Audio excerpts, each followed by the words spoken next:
But getting past like the 2-3 base area where the Squirtle style is so prevalent, that's actually one of the most frustrating things to deal with, I think, on Cloud Kingdom. Just because the very same thing, you don't have that much material. You need really 3 base, and the small little chokes give the Colossus. The map geography works against you a little bit in that 2-base phase. You don't have that mass EMP to. Yeah, but if you get 3-4 base, Terran becomes pretty legit. Hell yeah. Terran is just really strong in the game. I would agree completely. I've just been... I say end game, not late game. Yeah, end game. And it's because it's like, take my SCVs, please. Take them. I'll replace them with mules. And all of a sudden I have a 180 supply army. I like how Happy plays TVP. Where he just... Okay, let me rephrase that. I don't like how Happy plays TVP. Well, from an observing I like standpoint. how effective his TVP is, because he gets to these points in the game where you really just don't want to attack into him. And then he just makes a gajillion ghosts, right? Yeah. And ghosts they have so much utility, because not only do they represent a huge threat with snipes and EMPs, or able to pick off High Templar and EMP your army, they can cloak and walk around and do some serious damage. They can drop nukes, and nukes are still, although we sometimes see them used in high-level gameplay, they're still probably a little bit underused because they're such a powerful zoning tool. A nuke is basically Gandalf saying, "You shall not pass." Gandalf the Ghost. I know what you're saying. Do you know, I know an army composition that Protoss actually cannot kill. And I'll tell you right now. It's like 30, 35 Vikings, 30-ish ghosts, and maybe 20 medevacs. You actually cannot kill that. Because all I have to do is cloak. That's true. And scan. Cloak, scan, what are you going to do? EMP everything. There's actually nothing that you can do. And I witnessed that recently. I was like, oh, well, I have a huge win. I can do whatever I want. I was Protoss. And the guy just gets like all these ghosts, all these medevacs, and like 35 Vikings. And after that game, were you like, I love you, Terran brother, or were you really mad that you lost? I was actually really mad that it's like, God damn it. I'm so terrible. I can't believe I lost this game. That's how I feel after every loss. I lost the game today. Made me so mad. I already told you about it, where I scouted the pylon that I thought was a Dark Shrine. Yeah. Well, that's a very common thing, actually. No. No, it's not. Man, like, it could have been a Dark Shrine. Like, my Overlord saw it was like right at the edge of it when it died, and I was like, what is that? It's just big enough to be a Dark Shrine. It must be a Dark Shrine. Look at this. Really fast third command center. How do I feel about this? Thanks for asking, Ben. I think I don't like it. On Cloud Kingdom, I don't like it. Mainly just because, as I was talking about, the Squirtle style is so prevalent on this map. Now, he's doing that as a response to what Crank has done, which is the very fast Nexus. Actually, Nexus with before one Gateway. gas, by the way. Which is why I think it's freaking awesome. So, bollocks to you. Nexus before Gateway and then putting up 2 assimilators. But still, what he's thinking is, I need to get back an economy. But I think you could just get a really, really, really, really fast medevac, like 9 minutes medevacs. And it actually stagnates the Protoss so much they can't take their third for so long. And then you can get advantage that way. There's really no reason, I think, to get this third command center. Because, again, the Squirtle style, it's so powerful. I'm, like, so scared of that style. Which is you get 1 gate robo into 3 Colossus, and then all you do is chrono boost Stalkers out. And you get Stalkers, like a ton of Stalkers, 3 Colossus, and just defend your Colossus at all costs. There's nothing Terran really has in the beginning stage to actually deal with that style. We'll see exactly how Crank chooses to play this out. At the moment, he's just sitting on 3 gates, and he's thrown down no additional tech, although he is getting that 3rd assimilator, so he is going to be able to start adding to that very important gas count, Andre. It is very important. Glad that you mentioned the gas timings. Yep, 3rd gas at about 6 minutes and 15 seconds. That's kind of how Zerks do it in ZVP. 3 gas at 6:15. And then you make lots of roaches. And then you just type lol. SD a little bit, and then just SR. That's it. couple injects here and there, but you can use a macro for that. That's cool. Man, don't do that. That's actually against the terms of service. Yeah, that's BM. We at the NASL do not advocate that. We do not advocate cheating. Do you know who? I'm not going to say it. I'll see to it that you're harshly penalized. Just to let you know, that there have been a couple of pro gamers that have used that I've actually seen use that have stopped. But it was in use actually at the beginning of Wings of Liberty. I'm glad that like a lot of the pros have stopped that. But FYI, Ben. You know how players are allowed to listen to music when they compete? Mm-hmm. Would players be allowed to play an MP3 every 30 seconds that says spread creep? I think people shouldn't be allowed to listen to music. Yeah, I agree. Because they could just play a 30-second song. Exactly. And every time it starts over, they remember to spread creep. That's precisely right. Breaking the metagame. Boom. Done. I've actually thought about that a lot, and I think it's super, super unfair, but that's okay. Double Forge actually goes down. Man, look at this number of gateways. 6. That is 6 in German. Actually, you're right. It is.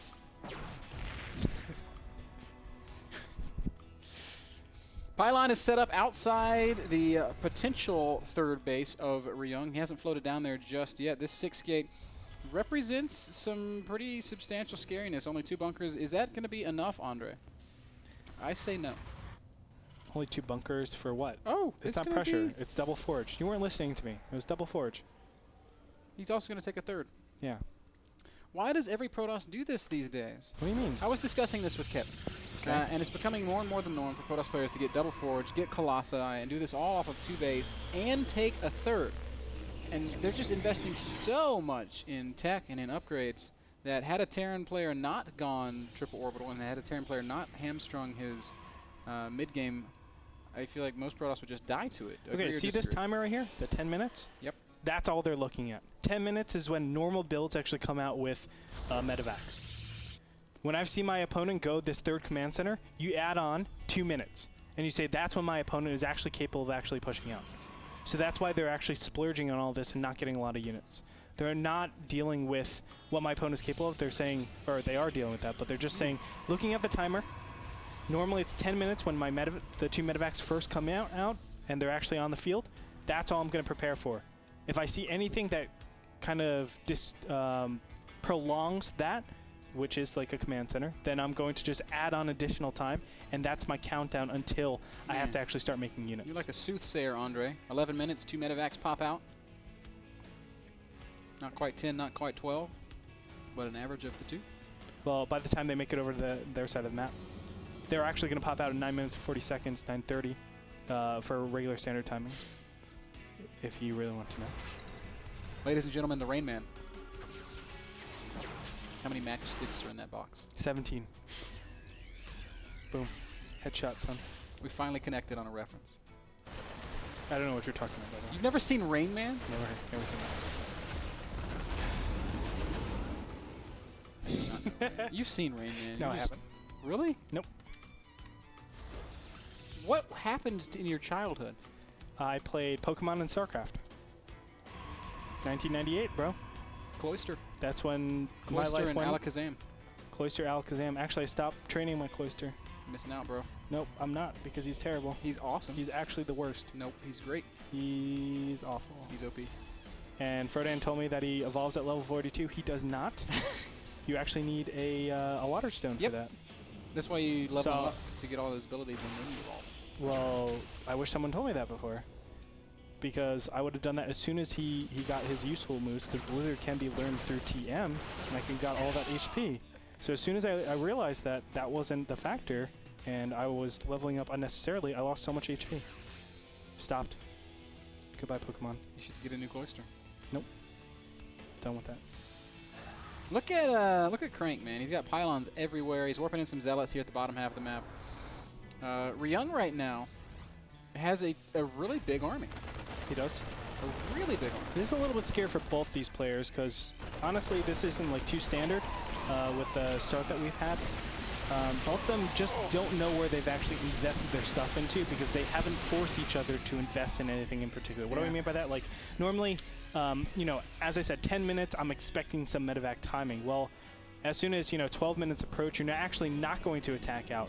So Protoss don't really have to defend that. They don't have to get units. So the range of units that they can have is a lot different. So it's like they're just trying to test each other out, see how many units, just get a feel. That's why these small little pressures are going on all over the map. It really doesn't make sense for them to just go attack and let's see, coin flip, who's going to win this. Because it just obviously doesn't make sense. I really love how Crank just puts pylons everywhere. There are pylons everywhere around this map. He sees every base. Ryung's going to kill this one at the 9 o'clock position. But Crank has excellent vision right now. He's got a lot of money. He's got a lot of gateways. He's even adding a couple more gateways. 4, in fact. This is not bad for Crank. This is also not bad for Ryung, as you said, Andre. Both these players are basically posturing. Sometimes you see games that are slugfest. This is almost like a couple of samurais showing, standing across from each other, getting ready to land that single death blow. Yeah, exactly. And right now they're just testing each other. They're poking around, seeing what they're capable of doing, and then they're gonna try to, slit it right in between the armor. As soon as they find out where that is, right now the first engagement might happen. Ryung has been supply capped for a while, by the way. Not supply capped, but he's been maxed. And maxed without ghosts, that's actually a big problem. So Crank is doing it right and just sitting back, waiting until he is max 200, 200. I think he only gets better, whereas Ryung, I know he's waiting for his upgrades. 3-2 is about to finish, 3-3 is about to finish with a Protoss. But the fact of the matter is Ryung is going to be really, really, hard struck, I think, when he goes into this first battle. He just doesn't have quality supply. He does have a lot of damage output in this army. Some 2 bio with +3 finishing up shortly against the 3-3 Protoss. Of course, Protoss upgrade is always going to finish faster because of Chrono Boost. But Ryung needs to play the positional game. He needs to force Crank into an awkward spot and then take the fight. Now we're seeing a couple of units just going to be recycled here, and the big engagement going to go down. This is a great concave for Ryung. But Crank with so much just exceptional fighting strength. Looks like he's going to come out well ahead in this fight, and Ryung was just crushed. Not enough EMPs. The Colossus did way too much damage. There should have been a little bit of kiting because he should have noticed, hey, it's only 3 Colossus. My Viking count is pretty high. I should actually back up and not let those Colossus engage. Instead, he did. Now, the Vikings are going to drop, but they're so low in HP. Still, the counterattack is going to go over to this 4th base, and Ryung is not looking good. And it's because he maxed. He really should not have maxed. I really thought he was just going to poke and then back up and build the Ghost. Yeah, but instead, he committed to the fight. It's exactly what you... Ben, why are you playing Zerg, bro? God. But now Crank is going to come in here, and this is all a direct effect of that terrible engagement. Fight, the 3rd base was crushed. The 4th base was crushed. You've got 2 building command centers down here below all this, which could be crushed, but instead they're going to be crushed as the army comes back. And it's just going to crush through these remaining command centers. You know what else is crushed? What is crushed? Ryung. His heart is crushed. Because he's not going to His qualify. win streak is crushed. He's not going to qualify. His spirit will not be crushed. It's impossible to crush the spirit of a champion. He has a fighting spirit. Pun intended. Still has a respectable army, and he's going to catch a couple of Colossi out here in the middle of the map. That's always nice. But still not going to be enough. Not enough for this. Because look at this. Crank just crushes through Ryung, and Ryung's army is going to get crushed here. Crush. GG. Crush. And I'm crushing on Crank right now. How do you like your ice? Crushed. You know what happens to cars when they become old? They get crushed. Do you know what happens to me?